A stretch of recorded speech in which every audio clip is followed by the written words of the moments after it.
So it is entirely dark in here, save for like a single flickering candle hovering just inches from your face. Oh man, that sounds intense. Yeah, it's a completely claustrophobic space. It smells of hot wax, oiled brass, and your own nervous sweat. You're folded onto this sliding wooden seat inside a cramped cabinet with your knees pulled so tightly to your chest that they actually ache. Just a totally agonizing physical position. Exactly. And above you, through these thick maple panels, you can hear the murmur of high society. Dozens of people. Dukes, countesses, the finest minds in the city. They're all gathered in a grand hall, just waiting for a miracle. Waiting for the show to begin. Right. And then the ritual starts. You hear a brass latch click. A door swings open on a hinge right above you.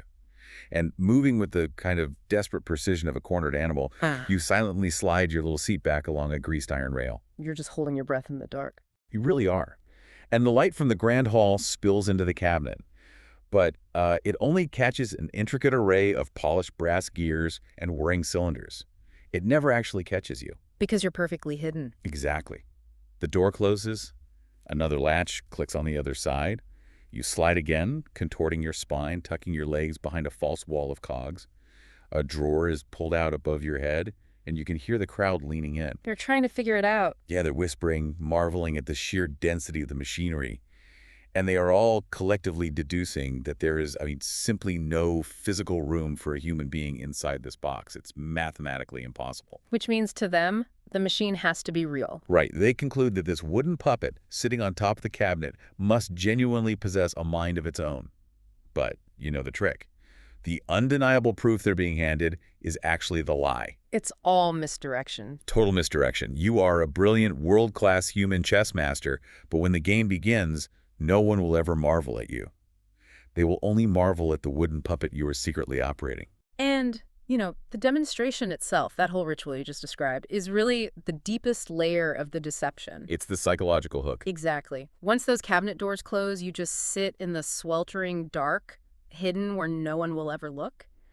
And through this ingenious system of levers and magnets, you move the arm of that wooden puppet and you proceed to dismantle the strategy of an emperor. And the emperor just leaves in total awe of your piece of furniture. Right. And your sheer, undeniable human brilliance is just completely erased from the room. Well, this is the exact journey we are taking you on today. Welcome to this deep dive. Our mission today is to unpack a really fascinating stack of historical sources detailing one of the most magnificent, audacious, and enduring illusions in human history. The mechanical Turk. The mechanical Turk, operating from 1770 all the way to 1854. This was a machine that supposedly thought for itself. But this isn't merely a recounting of an 84-year con that fooled some of the most powerful people on Earth. No, not at all. It is really a mirror held up to our own psychology. The sources we're examining today reveal that the Turk didn't survive for nearly a century just because of, clever cabinet making or flawless engineering. Right, there's a deeper reason. Yeah, it thrived because the public desperately hungered for the illusion to be real. They wanted to believe a machine could think. So our objective for you today is to pull apart the mechanics of this 250-year-old deception and explore how it maps perfectly onto our exact modern relationship with automation. What we now call artificial intelligence. Exactly, because, if you think about it, we are still sitting on the audience watching the cabinet doors open, eagerly participating in the theater of the machine. Man, that is such a great way to frame it. So I want to start at the genesis of this whole thing. Back in the year 1770, at the court of Empress Theresa in Vienna, and we need to introduce the creator of the Turk, a man named Wolfgang von Kempelen. Yes, Kempelen is such a fascinating figure. He really is. And we need to draw a very hard line here regarding his character based on the sources. Because, when I first saw the phrase 18th century illusionist, my mind immediately went to, a carnival barker. Right, like a guy pushing fake tonics out of a wagon or something. Exactly, a snake oil salesman. But that is a fundamental misconception of who Kempelen actually was. Completely. He was an incredibly respected Habsburg official and a genuine, highly educated polymath. The historical record details a man deeply invested in legitimate scientific advancement. He wasn't building cheap tricks. No, we are talking about an engineer who designed and built actual working pontoon bridges that solved major logistical problems for the empire. He built a functional speaking machine that used bellows and reeds to replicate the human vocal tract. Which is wild for the 1770s. It's mind-blowing. He even invented a tactile writing device so a blind musician could compose and read text. I mean, he was a serious, rigorous intellect. Which, okay, that makes the creation of a fake chess-playing puppet completely bizarre to me. It does seem out of character at first glance. Right. If I'm a respected engineer who builds infrastructure and, like, accessibility tools for the blind, why in the world am I risking my entire professional reputation on a parlor trick? It feels like a modern tech CEO abandoning a revolutionary medical startup to go build some vaporware app just to show off at a party. It's a massive risk. Was it purely ego? The risk-reward ratio just seems entirely lopsided? Well, I would argue that you really have to look at the social ecosystem of the Habsburg court. Court life was a constant, grueling competition for patronage, favor, and intellectual dominance. It was a Shark Tank. Absolutely. And the spark for the Turks' creation was purely reactive. The sources show that Kempelen was attending a performance at the court by a visiting French illusionist named François Pelletier. And what was Pelletier doing? He was performing tricks involving magnetism, which at the time seemed like literal magic to most people. The Empress was totally mesmerized, but Kempelen, being a scientist, was not. So he essentially looks at the Empress and says, I can build something infinitely more astonishing than this guy. Exactly. He makes this massive public boast directly to one of the most powerful monarchs in Europe. He totally dismisses Pelletier's magnetism as cheap trickery and promises to deliver a true marvel. And at that point, his mouth has written a check, his engineering skills have to cash, he's trapped himself. He really has. So he vanishes into his workshop for 6 months. And it's important to note, he didn't set out to create a decades-long hoax that would tour the world. He just set out to win a high-stakes intellectual flex at court. He just wanted to win the argument. Right. He wanted to engineer a puzzle so visually and logically impenetrable that the smartest people in Vienna couldn't reverse engineer it with their own eyes. I can definitely appreciate the ego driving that, but delivering on it is another matter entirely. So let's physically place this object in the room for you, the listener, because the sheer aesthetic presence of the Turk was half the battle. Oh, the aesthetics were crucial. So Kempelen finally emerges from his workshop 6 months later, and he wheels in this massive piece of furniture. It basically looks like a large maple desk or cabinet, about 4 feet long, 2.5 feet deep, and 3 feet high. And sitting right behind this cabinet is a life-sized wooden figure carved to look like a man. And it's an incredibly striking figure. Very striking. The figure is dressed in elaborate Ottoman robes, complete with a turban and a smoking pipe. And, you know, it's important to understand the cultural utility of that aesthetic. Why a Turk specifically? Well, in 18th century Vienna, the Ottoman Empire was a really complex symbol. It represented a historical military threat, obviously, but also a deep sense of exoticism and mystery to Western Europeans. Right, there's this fascinating other. Exactly. By dressing the machine as a Turk, Kempelen was heavily leaning into Orientalist tropes of the era. He was making the object seem inherently foreign, mystical, and maybe even slightly menacing. It wasn't just a machine, it was a character. And it had this permanent, slightly intimidating gaze fixed right on the chessboard, resting on the cabinet top. But look, a cool-looking puppet doesn't convince a room full of dukes that it can think. No, you need proof. Right. The brilliance, as we touched on at the very beginning of the deep dive, was the routine Kempelen performed before a single chess piece was even moved. I want to spend some real time on this ritual of deception because it is just a masterclass in psychological manipulation. It really is. Kempelen understood a core vulnerability in human reasoning. And that is, if you want to sell a lie, you must violently invite the audience to inspect the truth. He didn't hide the box, he showed it off. Exactly. He didn't just casually wheel the machine out and say, trust me, it works. He subjected it to what felt like an aggressive, totally transparent audit. Okay, I'm trying to picture the choreography of this. So he walks up to the cabinet, and he opens the front left door, right? Right. And inside, the audience sees a dense, terrifyingly complex wall of clockwork. Gears, cogs, springs, cylinders, all tightly packed together. Just a wall of metal. Yeah. Then he opens the back left door, which is directly behind it, and he holds a burning candle up to the machinery. And that is the crucial detail from the sources. By holding the candle behind the gears, the light shines directly through the clockwork, illuminating the front of the cabinet. Exactly. The audience isn't just looking at gears, they are looking through them. Their brains register that space as completely occupied and totally transparent. There's physically nowhere to hide. Okay, but the cabinet is 4 feet long. What about the other side? That's where the pacing of the illusion does the heavy lifting. He closes those left doors, then he opens a drawer at the bottom, pulling out the chess set, showing it's just a normal, shallow drawer. Right, nothing hiding in there. And finally, he opens the front right door. Now, instead of dense gears, this side has a few sparse components, a large cushion, and some empty space. It looks like the housing for a different part of the mechanism. But again, he shows it off. Yes. It's open, it's hollow, and he brings the candle to it. He even lifts the robes of the wooden figure itself, showing the mechanics running up the spine of the puppet. Okay, I have to push back on how convincing that would actually be. Because, I mean, if I'm a cynical courtier and I see a 4-foot box and he's just opening doors one by one, my immediate thought is the guy's just shuffling back and forth. Like a shell game. Yeah. No. If door A is open, he's behind door B. If door B is open, he's behind door A. How did Kempelen defeat that really obvious suspicion? Well, because your suspicion assumes the space you're looking into is the actual volume of the cabinet. And it wasn't. The inside of the cabinet was a labyrinth of false walls and collapsible machinery. Oh, wow. So when Kempelen opened that front left door full of dense gears, the operator inside was entirely collapsed into the right side of the box. Oh. But here's the absolute genius of it.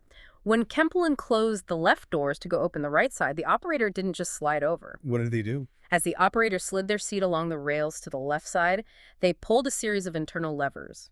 Wait, they actually manipulated the interior architecture on the fly? Yes, they pulled a lever. And that dense wall of gears the audience just saw on the left side folded up like an accordion, retreating to the very front edge of the cabinet. No way. It's true. The operator then slid their legs behind those dummy gears. So when Kempelen opened the right door, the right side was empty, and the left side, which the audience believed was a solid block of clockwork, was actually hollowed out. So it was harboring the operator's body behind a thin facade of cogs. Precisely. It is essentially a mechanical shell game, but played with a human spine. That is unbelievable. And this is why the ritual was so devastatingly effective. By opening the doors, spinning the cabinet around, and shoving a candle into the recesses, Kempelen just completely short-circuited the audience's skepticism. It's a known psychological flaw. When people feel they have been granted total unrestricted access to inspect the evidence, they immediately drop their guard. The critical voice in their head that says this is impossible is just silenced by the visual confirmation of empty space and gears. Right, they mistake the orchestrated inspection for an objective audit. They conclude that because they checked the box, and the box is full of metal, the metal must be thinking. But, you know, we really have to address the cultural mindset here. Even with a brilliant illusion, dropping a thinking machine into 1770 seems like it should cause, like, a riot. You'd think people would be terrified. Yeah. I mean, a century earlier, people were burning things for witchcraft. Why was this audience so utterly primed to accept that a machine could possess intellect? To understand that, you really have to place yourself in the exact moment of the Enlightenment. This was an era gripped by a profound, sweeping craze for what were known as automata. Automata. Basically early robots. Exactly. Society was witnessing an explosion of mechanical engineering that seemed to be blurring the line between biology and machinery. The sources heavily emphasized that Kempelen's audience was not naive. They weren't just rubes off the street. Not at all. They were highly educated people who had already seen things that defied belief. For example, consider Jacques de Vaucanson, a French engineer who built a mechanical duck a few decades prior. Okay, a mechanical duck. Walk me through this. This wasn't a static toy. This was a copper duck that had hundreds of moving parts in a single wing. It could waddle, flap its wings, stretch its neck, swallow grain from a person's hand, and then, astoundingly, it would excrete what looked like digested waste. I have to stop you there. A clockwork duck that poops. Yes. Vaucanson claimed it possessed a functioning mechanical digestive tract. That is amazing. Now, in reality, it was a trick. There was a hidden compartment of pre-stored, artificially colored crumb paste that was released on a timer, but the public didn't know that. They genuinely believed engineers had successfully mechanized digestion. Wow. And, I mean, if you can mechanize the biological process of digestion, or if you can build a clockwork figure that breathes real air through a real suit to play a song, which I know from the sources was another marvel of the time, then the leap to mechanizing thought isn't actually that huge. That is the crucial context. The philosophy of mechanism was dominating intellectual circles. Philosophers like Descartes had argued that animals were essentially just complex biological machines. They were already thinking along these lines. Exactly. By 1770, the public was watching gears and springs simulate life with shocking fidelity. They were standing on the very precipice of the Industrial Revolution. They were primed to believe that human ingenuity was limitless. A machine that could calculate chess moves didn't seem like dark magic to them. It just seemed like the next thrilling, inevitable step in technology. It was the logical conclusion of what they were already seeing. That makes total sense. They weren't being foolish. They were just projecting the trajectory of their own era. I mean, when a tech company today announces a new AI that can write a symphony, we don't think it's magic. We just assume the engineers figured out the next layer of logic processing. Right. Kempelen tapped directly into the techno-optimism of his day. He did. And it worked flawlessly. He won his boast at the court. The court was astounded. Pelletier the conjurer was totally forgotten, and Kempelen proved his genius. He got exactly what he wanted. But here's the ultimate irony. He builds this thing as a flex, just a party trick. But the party trick entirely consumes his legacy. It really does. He wants to go back to building pontoon bridges and typing machines for the blind, but all anyone wants to talk about is his fake chess robot. It must have driven him mad. The sources indicate it frustrated him deeply. After the initial hype in Vienna began to fade, Kempelen literally dismantled the Turk. Just took it apart. Yeah, he took it apart, packed it away in boxes, and told anyone who asked that the machine was broken or that the gears had been repurposed for other projects. He genuinely wanted to escape his own creation. But, you cannot put the genie back in the bottle. Especially not when a Habsburg emperor realizes you have a geopolitical asset sitting in your basement. Precisely. And this leads us to a major turning point.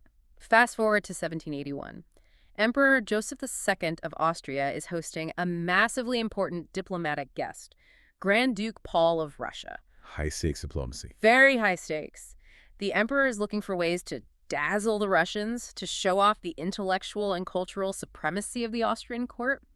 He remembers Kempelen's miraculous chess machine, and he sends an imperial decree to Kempelen: reassemble the Turk and bring it to the palace. That is the ultimate bad day at work. You despise this wooden puppet, you've taken it to pieces, and suddenly you get a memo from the emperor essentially saying, hey, I need that fake robot running flawlessly by Tuesday. And you cannot say no to a Habsburg. You don't have a choice. You absolutely comply. So Kempelen is forced to find a new operator, frantically put the puzzle box back together, and wheel it into the palace. And how'd it go? It works perfectly. The Turk plays the Grand Duke and his entourage, and the performance is such an overwhelming diplomatic success that Emperor Joseph II grants Kempelen a 2-year leave of absence and strongly suggests, which, from an emperor means commands, that he take the Turk on a grand tour of Europe. And this is the pivot point in the story.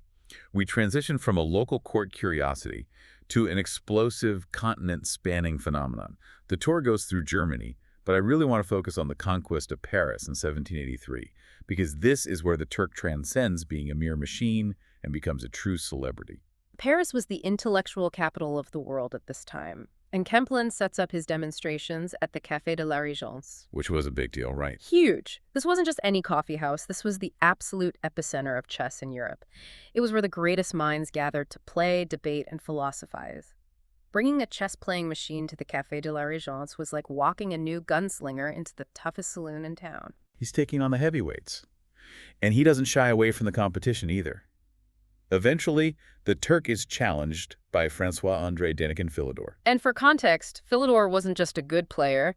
He was universally considered the greatest human chess player alive. He's the Michael Jordan of 18th century chess. Exactly. This is the ultimate narrative stakes.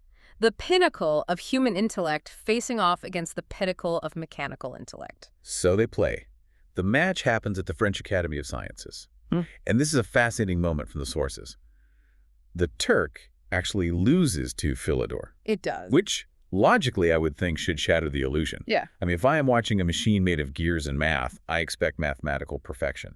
If it loses, doesn't that prove it's flawed and therefore human? You would think so, but the psychology of the audience operated differently. The loss actually cemented the Turk's fame. While Philidor was reportedly sweating, stressed, and called it one of the most exhausting, grueling games of his entire life. Think about that from the public's perspective. The fact that a machine couldn't quite beat the absolute best human, but pushed him to the absolute brink of his sanity, made the machine feel terrifyingly real. Well, that makes sense. It avoided the uncanny valley of perfection. If it beat everyone flawlessly, it might have felt too abstract, too alien. But because it fought a brutal, grinding war against the world champion and only narrowly lost, it felt like a worthy, tangible opponent. It grounded the machine in a reality they could understand, and its fame exploded. The sources note that it wasn't just European nobility playing the Turk. The American envoy to France at the time, Benjamin Franklin, played a match against the machine in Paris. That detail is staggering to me. Benjamin Franklin, one of the foundational scientific minds of the Enlightenment, a man who mapped the Gulf Stream, invented the lightning rod, and fundamentally understood physics and electricity, sits down across from a wooden puppet in a turban and is totally captivated by it. It proves that intellect is not a shield against wonder. When a person is deeply seeking a sense of marvel, even the most rigorous scientific minds will allow themselves to suspend disbelief. Franklin loved chess, he loved mechanics, and he just let himself enjoy the illusion. But despite all this massive success, Kempelen eventually dies in 1804. And you would think the secret dies with him, or the machine just rots away in some estate sale. It could have easily, had it not fallen into the hands of a man named Johann Maelzel. Maelzel is a pivotal figure in this history. He purchases the Turk from Kempelen's son. And who was Maelzel? He was a Bavarian musician and inventor. He is actually famous in history for his complex relationship with Beethoven and his role in popularizing the metronome. But his true genius wasn't in engineering. It was in marketing. He was a showman. Unquestionably. Kempelen was a reluctant operator who hated the attention. Maelzel recognized that the Turk was not a scientific apparatus, it was an unparalleled entertainment IP. He realized he could monetize the public's awe. He essentially Hollywood figurinized the machine. The sources detail how he added incredible theatrical flair to the performances. He didn't just have the machine play quietly, he installed a rasping mechanical voice box into the Turk. Which is such a brilliant touch. It is. So when the machine threatened the opponent's king, this wooden figure would literally vocalize the word échec, which is check in French. He understood pacing, drama, and the power of hype. He transformed the Turk from a cabinet of curiosities item into a transatlantic superstar, eventually launching massive, highly profitable tours across America. He was the P.T. Barnum of the early industrial age. And under Maelzel's management, the Turk has its most famous and, frankly, most heavily mythologized encounter, the Clash of Emperors in 1809. Ah, yes. The Turk is set up at Schönbrunn Palace in Vienna, and the challenger sitting across the board is Napoleon Bonaparte. Now, before we delve into this, we must provide a very clear caveat for you, the listener. The historical record confirms that Napoleon Bonaparte did, in fact, play a game of chess against the mechanical Turk. The match occurred. Yes, that is a historical fact. However, the vivid, highly dramatic details of how the game unfolded are heavily embellished. The sources present a legend, a beloved myth that grew around the event over time. We're examining the legend because the myth itself reveals exactly what society wanted the machine to represent. Exactly. It's impartial reporting here. We're not endorsing the myth as fact, but the story is too culturally significant to ignore. So, setting the scene. Napoleon is arguably the most powerful, intimidating, and ruthlessly controlling human being in Europe at this moment.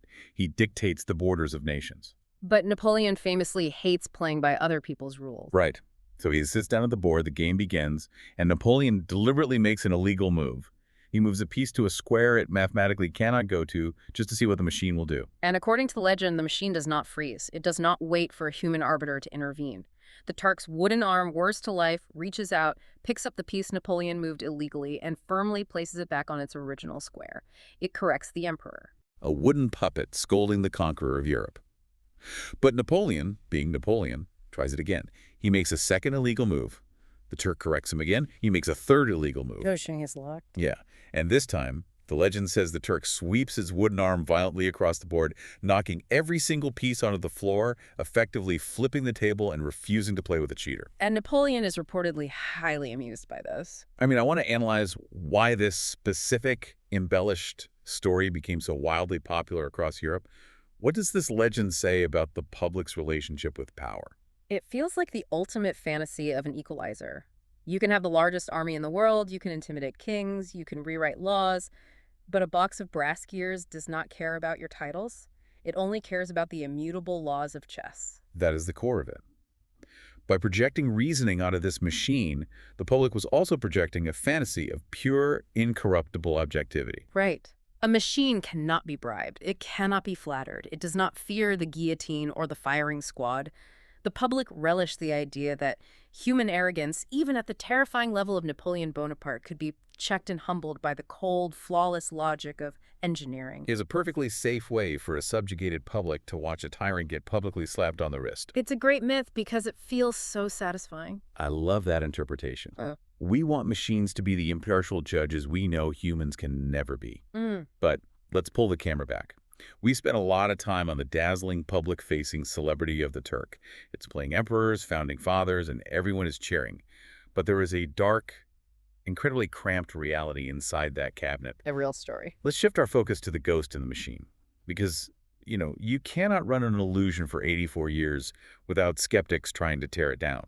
There were doubters from the very first week in Vienna. The belief in the Turk was never universal or unquestioned. Throughout its decades on tour, numerous pamphlets and books were published aggressively, insisting that a human being had to be concealed inside. People knew it was a trick. Many did, yes. But the early skepticism was often flawed. People focused on the physical impossibility of the gears, or they proposed wild theories about a small child or a person with dwarfism being stuffed into the legs of the wooden figure itself. They were trying to solve the spatial puzzle, but they couldn't quite crack the choreography of the doors that we talked about earlier. Right, they didn't get the shell game aspect. But the reasoning gets much sharper over time, and it eventually culminates during Mausel's American tour with an essay published in 1836. And it's written by a young literary critic and writer you might have heard of, Edgar Allan Poe. Yes, Poe authored an extensive essay titled Mausel's Chess Player. Now, another source caveat. Poe was far from the first person to expose the Turk. Furthermore, some of the specific physical mechanics he guessed at in his essay were factually incorrect. He didn't perfectly reverse engineer the box. He didn't get every nut and bolt right. No, but the underlying logic he used to prove it was a hoax was brilliant. It's essentially a masterclass in proto-detective reasoning, which tracks, considering Poe goes on to essentially invent the modern detective genre with Si Auguste Dupin. So how did Poe logically dismantle the machine? What was his argument? Poe didn't attack the box, he attacked the philosophy of the game. He rested his argument on the fundamental nature of machines versus the fundamental nature of the human mind. Okay, break that down. Poe argued that if the Turk were a true machine, if its actions were governed entirely by cogs, springs, and fixed mathematical determinism, it would be absolutely infallible. Chess, at its core, is a finite, albeit massive, set of mathematical permutations. A machine designed to execute those permutations would do so perfectly, without hesitation, and it would win every single game. Because a gear doesn't have a bad day. A spring doesn't second-guess itself. Precisely. I should say that is the exact logical leap he made. But the Turk didn't win every game. We know it lost to Philidor. We know it occasionally lost to other grandmasters. And it didn't play at a consistent speed either. Yes, that was a key observation. Poe noticed that the machine's rhythm was variable. Sometimes it moved instantly. Other times, it paused for minutes to calculate a complex board state. Poe realized that this inconsistency and this fallibility was the smoking gun. The hesitation proved it. Exactly. The fact that the Turk occasionally lost and that it hesitated proved unequivocally that it was not operating on fixed mechanical clockwork. It was being guided by a fallible, hesitating, calculating, improvisational human mind. The mistakes were the signature of humanity. I find that to be such an elegant deduction. He basically looked at the audience and said, the proof that this isn't a machine isn't that it's too smart. The proof is that it is fully capable of being wrong. Machines are perfect. This thing is flawed. Therefore, there is a man in the box. It's a brilliant philosophical unmasking. And it forces us to finally look at the man in the box, because the sheer logistical genius of how the human operator actually played the game from inside that dark space is, in my opinion, far more impressive than the illusion itself. I completely agree. I really want to geek out over the mechanical engineering here. Kempelen's true genius wasn't the fake gears. It was the ergonomics of deception. We already detailed the sliding seat on the iron rails and the dummy gears that swung into place to hide the operator's legs during the door-opening ritual. But consider the reality of the game itself once the ritual is over. The doors are locked. The operator folds themselves into the main cavity. They are in pitch blackness, save for the single candle they brought inside. And the chessboard they have to play on is sitting on the roof of the cabinet outside where they cannot see it. Right, I was trying to figure this out when reading the sources. If you poke a hole in the ceiling of the cabinet to look up at the board, the audience is going to see a dark hole. Or worse, they're going to see a human eyeball blinking at them through the wood. Yeah. So how on earth does the operator know what move the challenger just made? Kempelen designed a revolutionary magnetic signaling system. The physical chessboard on top of the cabinet was specially constructed. Beneath every single square embedded in the wood was a highly sensitive magnetic mechanism attached to a tiny string. Okay. At the end of each string, hanging down inside the dark ceiling of the cabinet, was a small metal weight. I'm following. Simultaneously, every single chess piece used by the opponent had a strong, permanent magnet embedded in its base. That is incredibly clever. So imagine you are the operator inside. An opponent outside picks up their white knight and moves it to a new square. The moment that piece is set down, the magnet in its base pulls up on the mechanism beneath the board. Inside the cabinet, the tiny string corresponding to that square violently jumps up. Wow. So by the light of the candle, you're watching a ceiling full of dangling strings. You see the string on square e4 drop and the string on square f6 jump up. You instantly know a piece just moved from e4 to f6. Exactly. The operator sat with a miniature pegboard chess set in their lap. They would watch the strings dance, and they would update their own pegboard to perfectly mirror the state of the game above. They had a real-time mechanical data feed of the board. That is just phenomenal engineering for 1770. Okay, so the operator knows the board state. They calculate their next move. Let's say they decide to move the black queen. How do they physically make the wooden puppet outside move its arm, grab the piece, and place it down perfectly? They can't just stick their arm out. No, they utilized a device called a pantograph, which was essentially an internal mechanical director. Like the tools used to copy drawings. Yes, exactly like that, but adapted for three-dimensional robotic movement.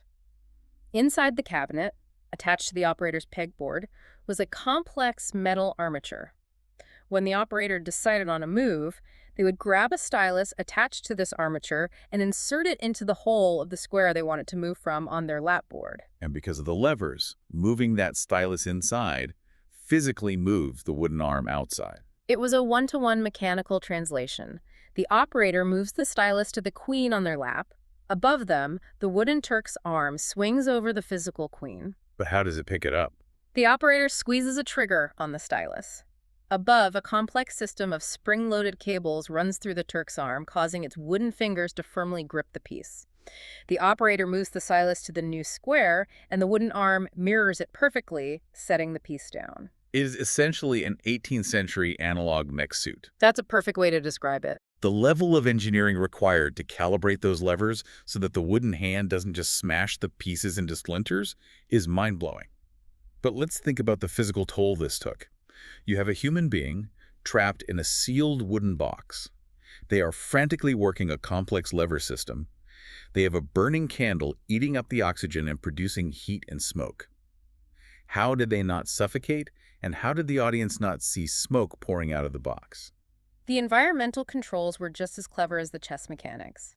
The cabinet was designed with hidden ventilation shafts seamlessly integrated into the ornate wooden scrollwork and decorative trim. So it was breathing through the decorations. Yes. As for the candle smoke, Kempelen thought of that too. During the performances, he always placed two massive, heavily smoking candelabras on the floor right next to the cabinet. He masked the scent and the smoke of the internal candle with ambient smoke. Exactly. He overwhelmed the senses of the audience so they wouldn't notice the exhaust of the machine. But your point about the physical toll is vital, and it brings a profound, deeply humane weight to this history. It really does. We call it Kempelen's Turk, or Maelzel's chess player.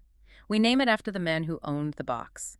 But the ghost in the machine, the actual mind executing the genius, had a name. Several names, across the decades.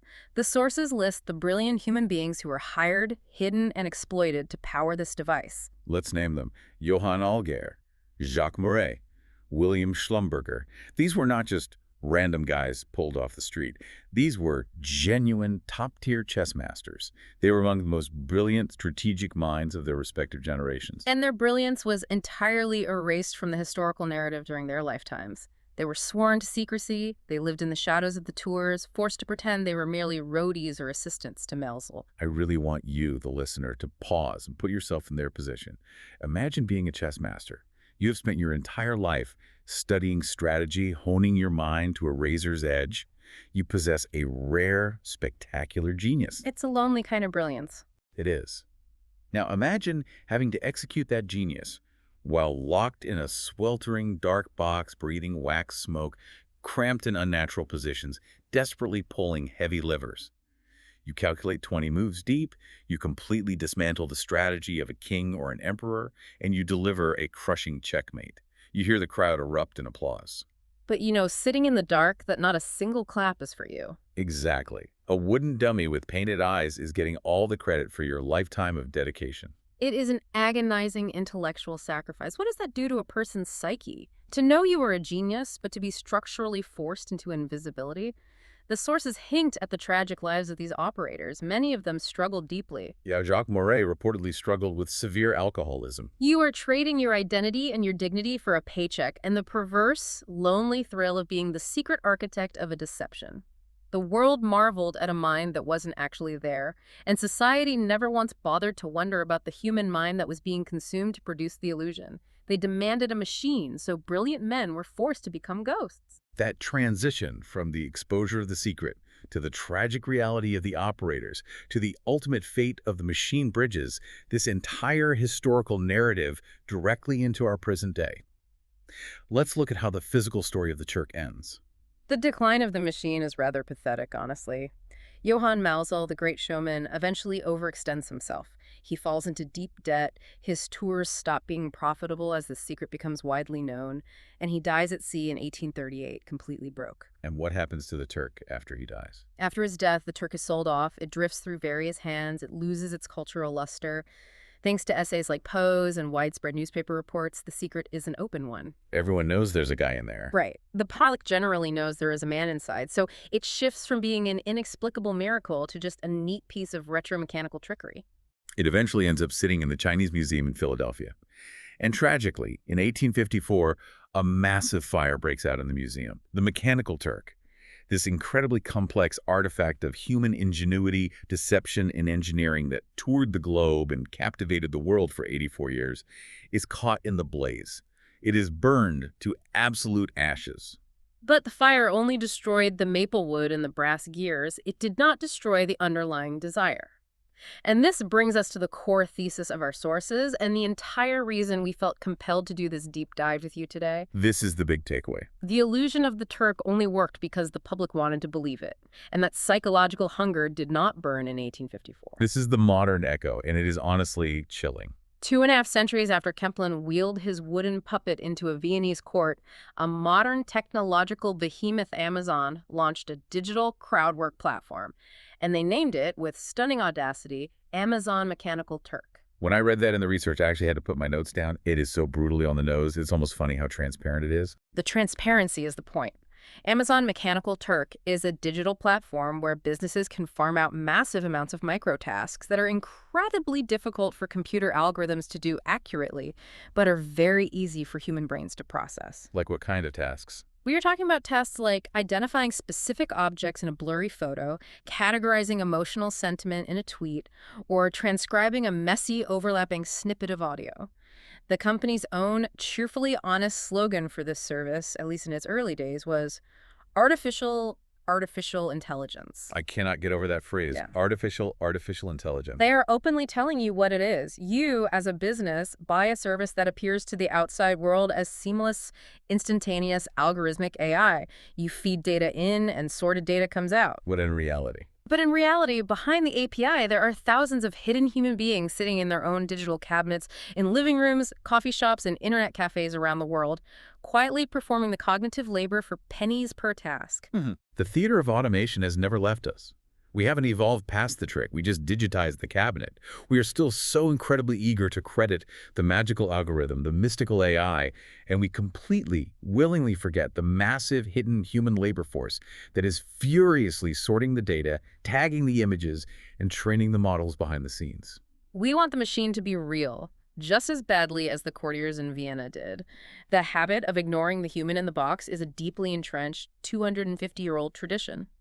The Turk isn't just a historical curiosity. It is the exact blueprint for how society interacts with emerging technology today. We prefer the clean story. Exactly. We vastly prefer the clean, futuristic narrative of a thinking machine over the messy, uncomfortable reality of human exploitation and hidden, underpaid labor. When an AI generates a beautiful image, we marvel at the code. We don't think about the millions of human artists whose work was scraped to build the model. The human is always erased to elevate the machine. But there is a wondrous, almost haunting final turn to all of this from our sources. The Turk was a fake. It was a lie built of wood, brass, and magnets. But the dream it faked actually eventually came true. It did. The longing that Kempelen exploited in 1770 turned out to be a self-fulfilling prophecy. Think about the timeline here. Within just a few lifespans of the Turk burning to ashes in Philadelphia, real machines actually learned how to play the game. The fake future became the real present. In 1997, IBM's Deep Blue supercomputer sat down across from Garry Kasparov, the reigning world chess champion, and Deep Blue beat him. For real. There was no sliding wooden seat, there were no hidden magnetic strings, no pantograph levers, and no exhausted chess master sweating in the dark. It was just math. It was pure computational power, executing massive mathematical permutations exactly as Edgar Allan Poe had argued a true machine would have to do. Kempelen built a spectacular lie about the future, and the future, patiently and inevitably, caught up and made it true. Let's try to synthesize this incredible journey for you. We have traveled from a royal court in Vienna in 1770 to the bustling chess cafes of Paris, to the opulent palaces of European emperors, and finally to the museums of America. For 84 years, a wooden puppet held the world's attention. It stared down Napoleon Bonaparte. It charmed Benjamin Franklin. And all the while, the brilliant human minds locked in the dark, the Algers, the Morets, the Schlumbergers, were entirely erased from the glory, sacrificed to the illusion of the machine. And as we close this investigation, I want to leave you, the listener, with a new, provocative thought to mull over. We have established thoroughly today that the public deeply wanted to believe the machine was thinking. Right. And we have established that we still eagerly participate in this exact same theater today with modern AI, but we haven't asked the most uncomfortable question. Why? Why do we fundamentally prefer the machine? I feel like that is the million-dollar question. Why is the puppet better than the person? I would argue it is a matter of profound human ego. Think about the dynamics of a chess match. If you sit down at a board and you are outsmarted by a flawless million-dollar supercomputer, it is a marvel of engineering. You can stand up from the table, brush off your hands, and say, well, it's a supercomputer processing a billion moves a second. No human mind could possibly beat that. Your pride remains perfectly intact. You weren't beaten, you were just outcalculated by a calculator. Exactly, you have a built-in excuse. But if you sit down and you are outsmarted by another human being, especially someone that society might deem to be of a lower station, a mere operator sitting sweating in a cramped wooden box, that is a direct, devastating threat to your ego. Oh, absolutely. It means you were simply bested by a better, sharper human mind. We would so much rather be beaten by math than by a guy named William. That is the strained, persistent truth the mechanical Turk reveals about human nature. We're far more comfortable handing over our awe, our agency, and even our defeats to a lifeless object than we are admitting the superiority of a fellow human being hidden in the dark. We love machines because they do not have egos to compete with our own. They allow us to marvel without feeling inferior. What a phenomenal point to leave off on. The next time you are using a piece of technology, a new app, or a generative AI that seems to just magically think all by itself, don't just marvel at the sleek interface and the output. Remember Kempelen's ritual. Open the cabinet doors in your mind, look past the shiny, distracting dummy gears of the algorithm, and ask yourself, who is really in the box? Thank you so much for joining us on this deep dive into the sources.